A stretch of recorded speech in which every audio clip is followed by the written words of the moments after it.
My name's Thomas Rayo. I'm a graduate student here at the University of Illinois in the physics department. This is my 5th year here.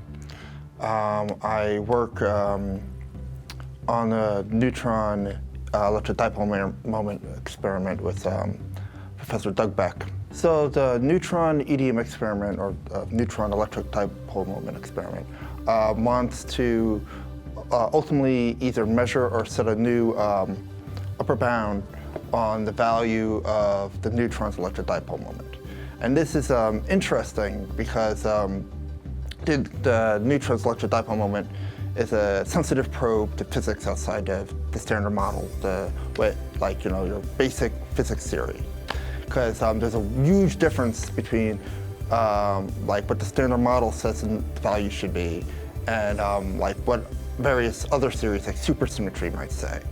The experiment I'm working with, they ultimately want to measure it down to something like 10,000 times greater than what the standard model value is. And even that's good enough to rule out a lot of theories, or at least put tighter constraints on them. So what I'm specifically working on is like a R&D project for the neutron EDM experiment, right? Because it's still in the phase of being built and everyone's doing their own parts of it. So there's a bunch of different universities and a couple of national labs that all have their job, what they're trying to do. There's people at Los Alamos working on the high voltage aspects of the experiment, and there's other people working on an atomic beam source for helium-3 and various other projects. So what we're working on here at the University of Illinois is what's called the helium-3 services aspects of the experiment. And specifically what I'm working on is trying to see if we can see this heat flush effect. What the heat flush effect is this idea that you can move the helium-3 around. For the nEDM experiment, what needs to happen is that the helium-3 needs to be transported into the measurement cell. And it just does it by basically pushing it around like wind in a way. So you generate heat in a volume of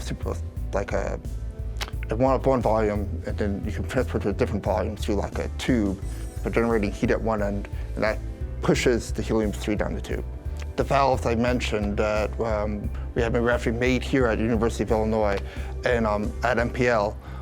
There's actually a machine shop there, and I actually have some technical staff and they actually were the ones that made the valves. And it was actually really tricky to get them working right. I mean, there was a lot of testing that went into it and hard work. The most enjoyable part is when something actually finally starts working, right? After all because there's always the period where oh, this is never gonna work. But eventually it does work. And that's always really nice, right? When where things start to seem like they're coming together.